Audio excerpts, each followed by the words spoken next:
Welcome back to the deep dive. We are doing something a little different today. We're taking a word that, for most people, myself definitely included, triggers this visceral fight or flight response, and we are going to try to rehabilitate it. That is a pretty tall order. Which word are we attempting to save today? Diet. Ah! Right, the most dreaded four-letter word in the English language. Right. I mean, be honest. When you hear the word diet, what is the immediate mental image? Because for me, I see a plate with a single sad piece of lettuce. I feel hungry, I feel deprived, I feel bored. Yeah. It just sounds like a punishment you endure to fit into a pair of jeans. And then the second the zipper goes up, you just quit. That is the modern connotation, absolutely. Right. It implies a temporary state of suffering to achieve some sort of cosmetic result. It's totally transactional. Exactly. But today, we're looking at a source text called The Mediterranean Diet for Beginners. And the reason we picked this specific one is because right out of the gate, the author makes a claim that sounds, frankly, impossible.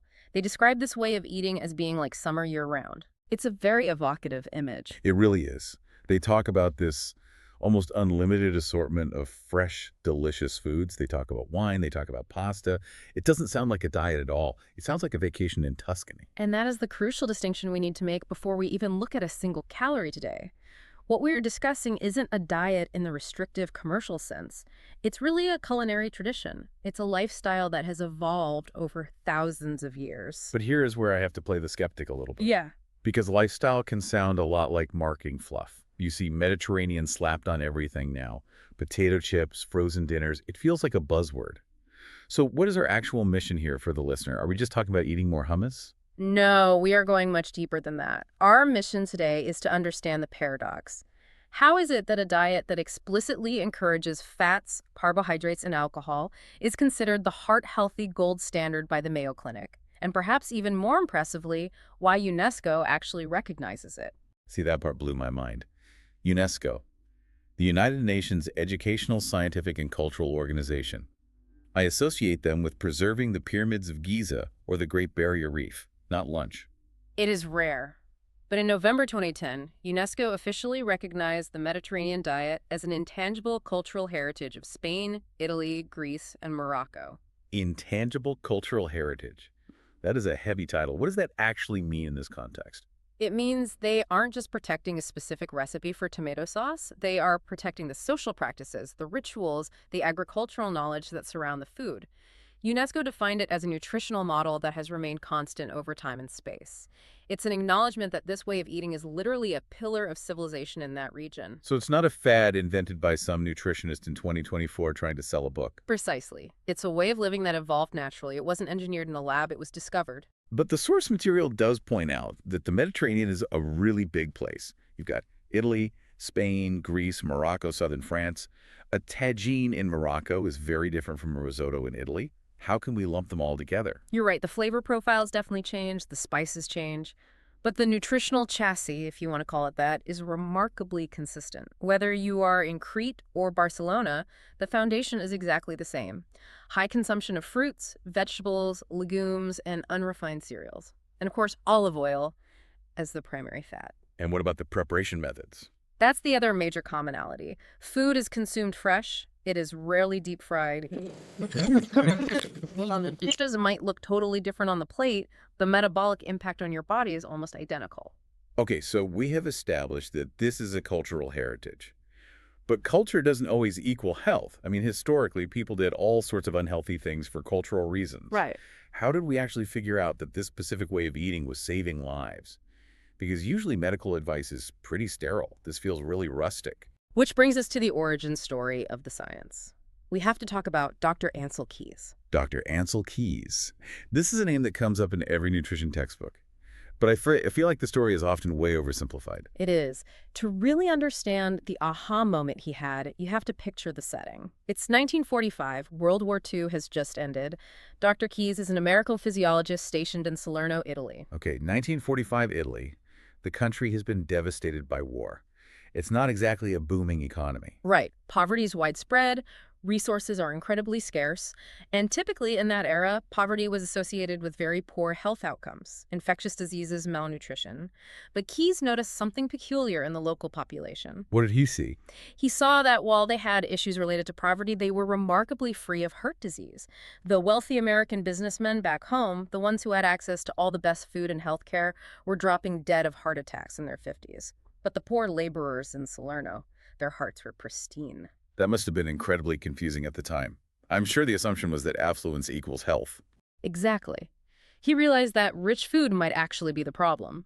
But his work didn't really gain global traction until a bit later, starting in the fall of 1958. This is the launch of the famous Seven Countries Study. The Seven Countries Study, this is sort of the Manhattan Project of nutrition, right? In many ways, yes. It was the first major study to comprehensively examine the relationship between diet, lifestyle, and coronary heart disease across completely different populations. Keyes and his team looked at 12,000 men. 12,000. That is a massive sample size for the 1950s. It was totally unprecedented. And they compared men across 4 distinct regions: the United States, Northern Europe, Southern Europe, and Japan. So you have this incredible cross-section of lifestyles. You have the butter-eating Finns, the steak-eating Americans, the fish-eating Japanese, and the olive oil-eating Mediterraneans. And what did the data actually show? The findings were stark. Deaths from coronary heart disease and stroke in the United States and Northern Europe greatly exceeded those in Southern Europe. It wasn't a subtle difference. It was a massive chasm. So the guys eating the butter and the steak were dying, and the guys eating the oil and the pasta were fine. But I have to play devil's advocate here. Correlation isn't causation. Couldn't you argue that maybe the Italians were just more active, maybe they walked more, maybe it was the sunshine? How do we know it was the food? That is the million-dollar question, and it's the exact criticism on tone leveled at observational studies. Keyes suspected it was the fat, specifically the type of fat. But you are completely right to be skeptical. To get the smoking gun, we have to fast forward decades later to a study that didn't just observe people, but actually intervened. You're talking about the study mentioned in the source from 2013, the New England Journal of Medicine article. Yes, the PREDIMED study. Primary prevention of cardiovascular disease with a Mediterranean diet. This is the study that finally turned the hypothesis into hard fact. Walk us through the setup for that, because the results were dramatic enough to make international news. This was a randomized clinical trial involving over 7,000 participants. These were people at high risk for cardiovascular disease. They divided them into 3 groups. Group 1 was assigned a Mediterranean diet supplemented with extra virgin olive oil. And the source says they had to consume a very specific amount. Yes, at least 1 liter per week. A liter a week? That is a lot of oil. That sounds like a recipe for gaining 50 pounds. It sounds completely counterintuitive, doesn't it? We'll get to the weight aspect in a moment. Group 2 was assigned the Mediterranean diet supplemented with mixed nuts, about 30 grams a day. Okay. And group 3? Group 3 was the control group. They were assigned a standard, low-fat Western diet. So high-fat Mediterranean versus low-fat Western. This is the ultimate showdown. It is, and the results were so shocking that the researchers actually had to stop the study early. Wait, they stopped it? Yeah. Usually you stop a study because something's going wrong, like the drug is causing terrible side effects. In this case, it was an ethical imperative. They stopped it after roughly 5 years, which was a full year earlier than planned because the Data and Safety Monitoring Board did an interim analysis. They saw that the group on the Western low-fat diet was at such a severe disadvantage compared to the Mediterranean groups that it was considered unethical to let them continue eating that way. That is wild. They basically said, this low-fat diet is hurting you so much compared to the olive oil group that we have to intervene and save you. Precisely. The numbers backed it up completely. There was a 30% relative risk reduction in major cardiovascular events: heart attack, stroke, death for the Mediterranean groups. In the world of epidemiology, a single-digit reduction is often considered a massive success. 30% is a landslide. That is not a rounding error. That is a literal life-saving difference. It is. And remember, these participants weren't asked to run marathons. They weren't put on a starvation plan. They simply changed the fuel source. Okay, so the heart health aspect is undeniable. Yeah. The science is rock solid there. But let's pivot to the vanity metric, Yeah. weight loss. Because I think a lot of listeners are thinking, okay, saving my heart is great, but if I drink a liter of oil a week, I'm going to need a whole new wardrobe. Oil is the most calorie-dense food on the planet. How does eating more fat lead to weight loss? It forces us to completely rethink the calories in, calories out model. It's not just about the math, it's about the biochemistry. Yeah. The source material highlights three main mechanisms at play here. Let's unpack them. Mechanism 1, Displacement. which means? It means that the stomach is a finite space. Yeah. If you are filling your plate with nutrient-dense foods, vegetables, beans, fish, and yes, healthy fats, you're physically displacing the processed empty-calorie foods you used to eat. You might be eating a larger volume of food and even more fat, but because you aren't eating the refined sugar and the white flour, the overall quality of the calories completely shifts. And so you're trading fast-burning junk for slow-burning fuel. Exactly, which leads directly to the second mechanism, satiety. This is the feeling of being full. Right. We have all had the experience of eating a low-fat snack, like a bag of pretzels or a bagel. What happens an hour later? You're starving. You're immediately looking for another snack. Because it was pure glucose. It spiked your blood sugar and then crashed. But fat signals the release of satiety hormones like cholecystokinin. It tells your brain, I have fuel, I am done. A liter of olive oil sounds like a lot, but you literally cannot binge on olive oil the way you can on soda. Your body has a built-in brake for fat. That makes a lot of sense. I can eat a whole family-sized bag of chips, but I couldn't eat a stick of butter. Exactly. And the third mechanism is probably the most scientific, insulin control. This feels like the key to the whole metabolic puzzle. It is. Insulin is a storage hormone. Its primary job is to take energy from the blood and store it, often as fat. When you eat a low-fat, high-carb diet, your insulin is constantly spiked. Your body is locked in storage mode. You're locking the fat away and throwing away the key. The Mediterranean diet, with its high fiber and healthy fats, blunts that insulin spike. It keeps blood sugar stable. When insulin levels are lower, your body shifts out of storage mode and can actually access its own fat stores for energy. So by eating fat, you lower the hormone that stores fat. It is entirely counterintuitive to the 1990s diet brain, but biologically, yes, that's how it works. And does the data support this for weight loss specifically, not just heart health? It does. The source mentions a Swiss research review that compared 6 separate studies. They found that Mediterranean dieters had greater weight loss, lower body fat percentages, and crucially, better blood pressure than low-fat dieters. So eat fat, lose fat. It's a brave new world. It's a return to the old world, really. Fair point. Okay, let's get practical. I want to visualize this for the listener. We all know the old USDA food pyramid, right? Bread and pasta at the bottom, sweets at the top. What does the Mediterranean pyramid actually look like? What are we putting in the shopping cart? Let's build it from the foundation up. The base of this pyramid isn't wheat. It is what the source calls the unlimited tier. I love the sound of the word unlimited. This is your fresh fruits and vegetables. The guideline is at least 4 servings a day, but practically you can eat as much as you possibly want.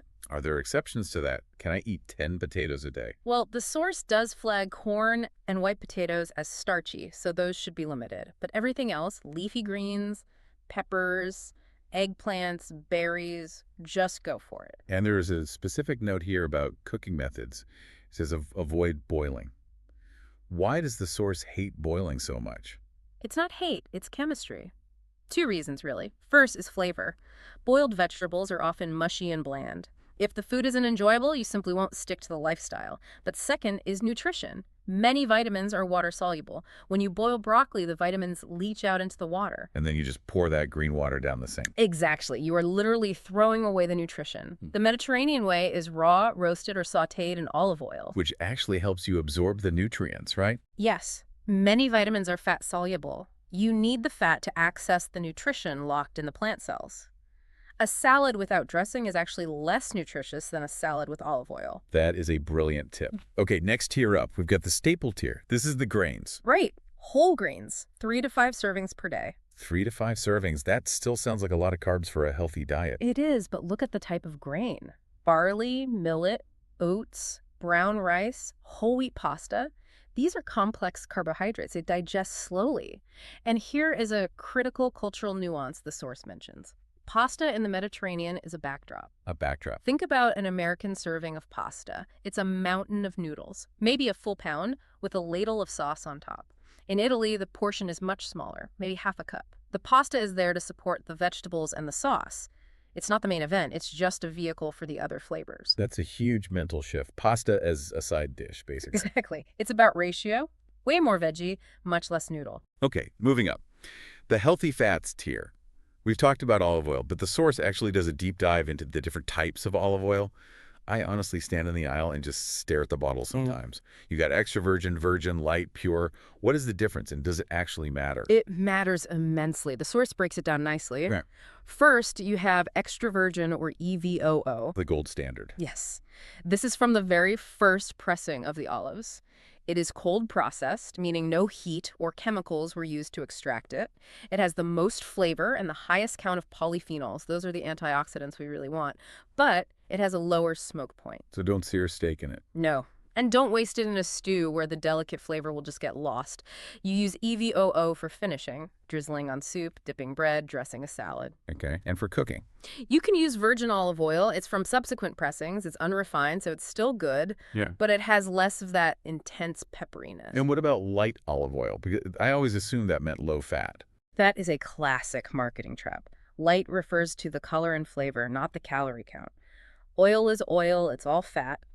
But light oil is highly refined. It has a very neutral taste. So why would I ever buy it? The source suggests using it for baking. Baking. Yes. If you want to make a cake or muffins, but want to use a healthy fat instead of butter, you use light olive oil. It gives you the moisture without making your blueberry muffin taste like a Greek salad. That is so smart. I never thought about that. Okay, let's talk protein. This is where the Mediterranean diet really diverges from the American diet. Yeah. We are very much a red meat culture. It's a complete restructuring of the protein hierarchy.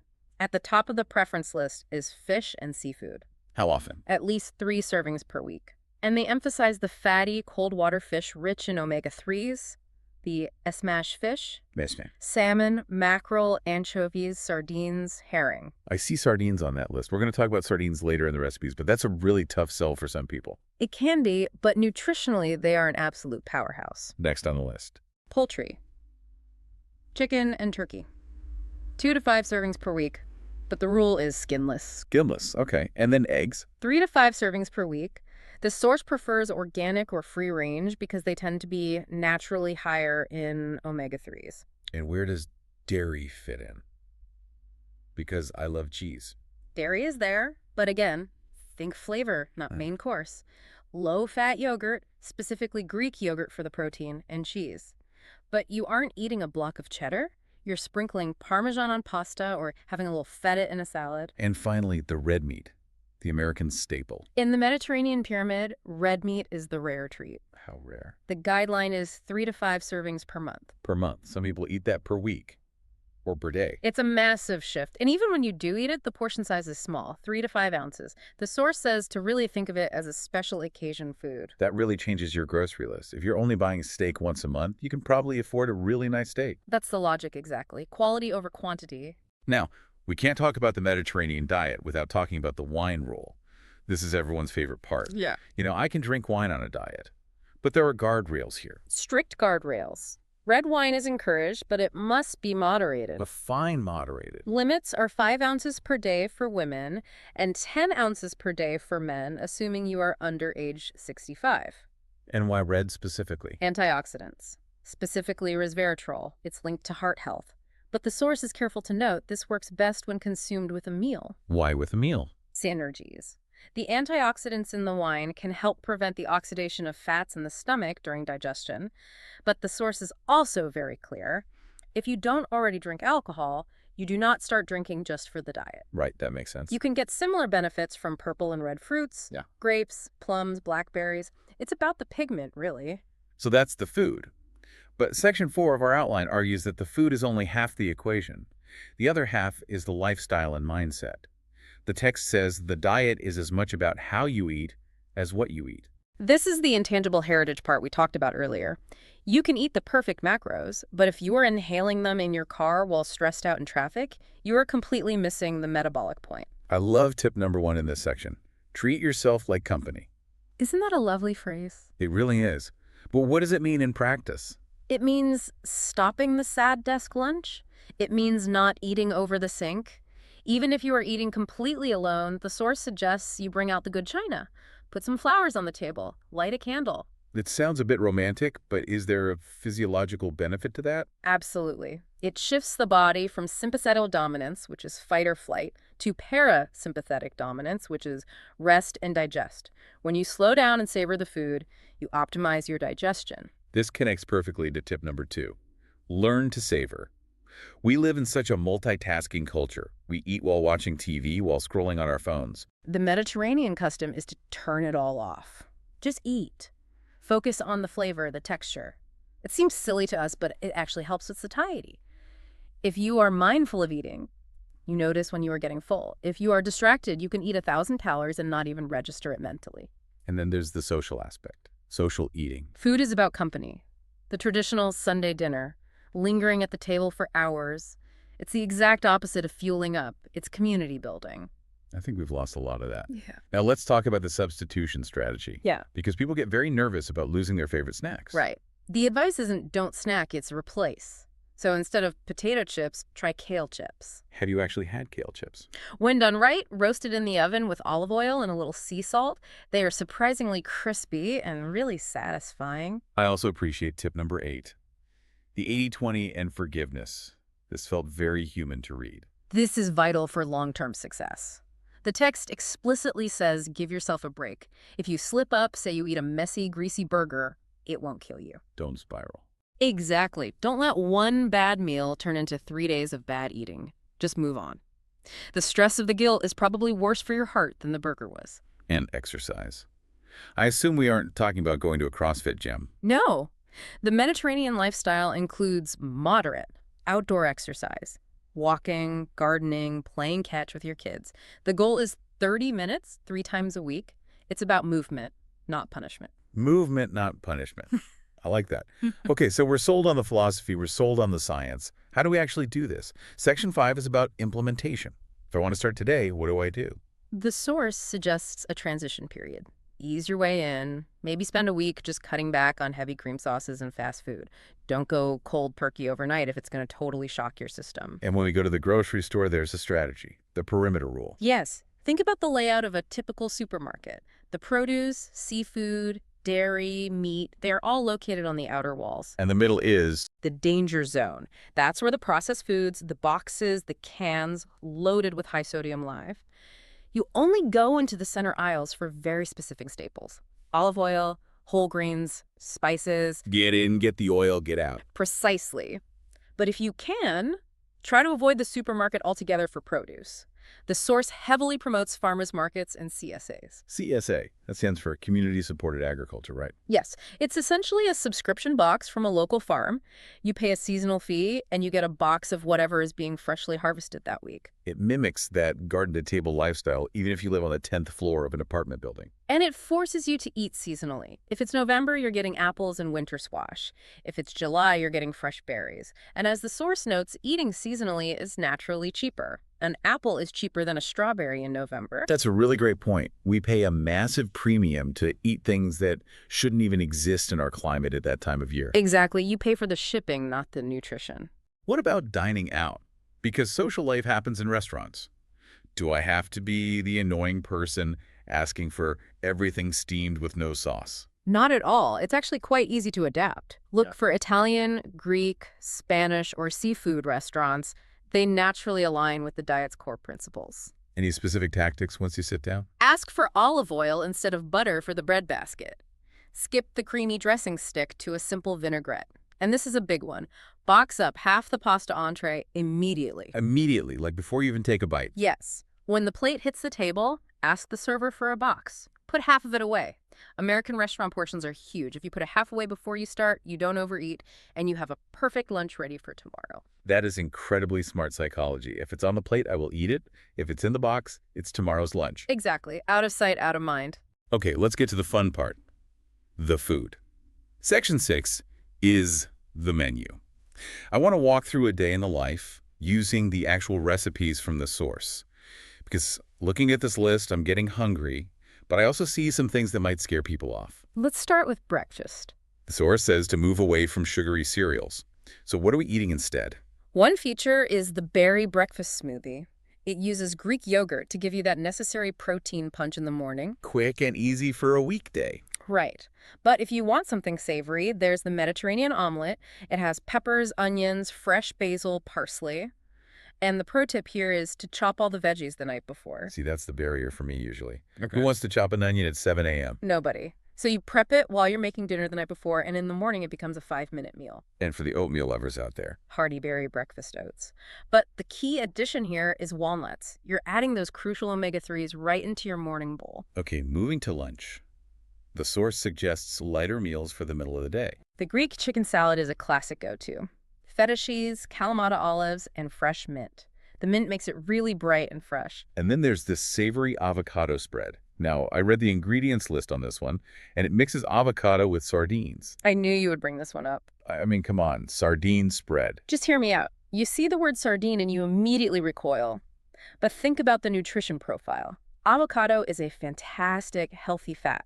Sardines are a superfood powerhouse loaded with omega-3s. When you mash them together with some lemon juice and finely diced onion, the fishiness is completely cut by the acid and the creaminess. So sort of like a tuna salad. Exactly. It's just a stronger, much healthier version of tuna salad. It's savory, it's rich, and it will keep you full for hours. All right, I'll take your word for it. What else for lunch? Pesto cucumber boats. This is great for a snack or a very light lunch. You simply hollow out a cucumber and fill it with a walnut-based pesto. It's crunchy, creamy, and there is no bread required. Dinner time. This is where we usually want comfort, but we want to keep it healthy. The dilly baked salmon is a standout for pure simplicity. It uses foil packets. I love foil packet cooking. Yeah. Basically, 0 dishes to wash. Exactly. You put the salmon in the foil with a little orange juice and fresh dill, seal it up, bake it. The fish steams gently in the citrus juice. It's practically impossible to dry it out. And we have another sardine appearance. Garlicky broiled sardines. Ready in 5 minutes. Served on a piece of crusty whole grain bread. If you want a quick, nourishing dinner, this beats the drive-thru every single time.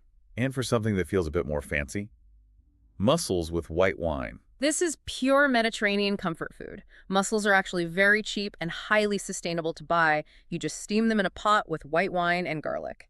And the best part, the source explicitly encourages this, is using a piece of baguette to sop up the garlic wine juices at the bottom of the bowl. See, that's what I love about this. You're allowed the baguette. Yeah. You're allowed to sop up the juice. It feels incredibly indulgent. It is indulgent. It's just not processed junk. Finally, dessert.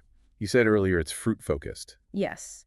The summer fruit granita. It sounds very fancy, but you just puree fresh berries and a little sugar, freeze it in a pan, and periodically scrape it with a fork to make these light, fluffy ice crystals. Very refreshing. And for a dinner party, they suggest baked pears in red wine sauce.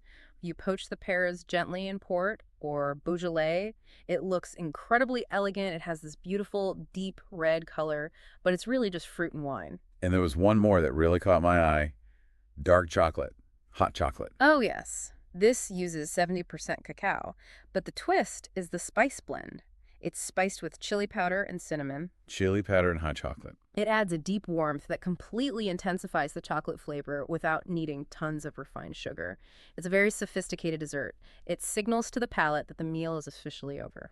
So we've gone all the way from the history of 1945 Salerno to chili spiced hot chocolate. It's been quite a journey today. It really has. As we wrap up this deep dive, what does this all mean for the listener? We've thrown a lot of info at them. History, biochemistry, shopping lists, recipes.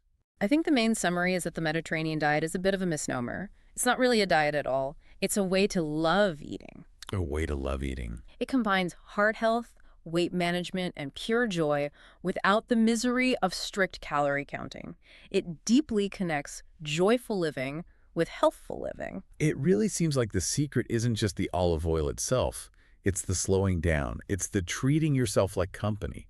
It's reframing health as a natural byproduct of joy rather than a byproduct of severe discipline.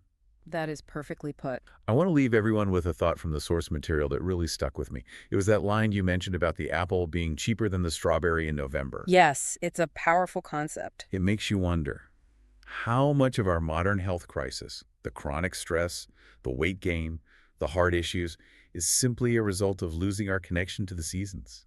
We've just lost the natural rhythm of what the earth produces and when. That is the truly provocative question. If we just ate what was growing near us, right now, in the season we are in, would we even need a diet book to begin with? I suspect we wouldn't. Something for you to chew on, preferably while sitting at a nice table with a candle lit, savoring every single bite. Thank you so much for joining us on this deep dive. Eat well, everyone.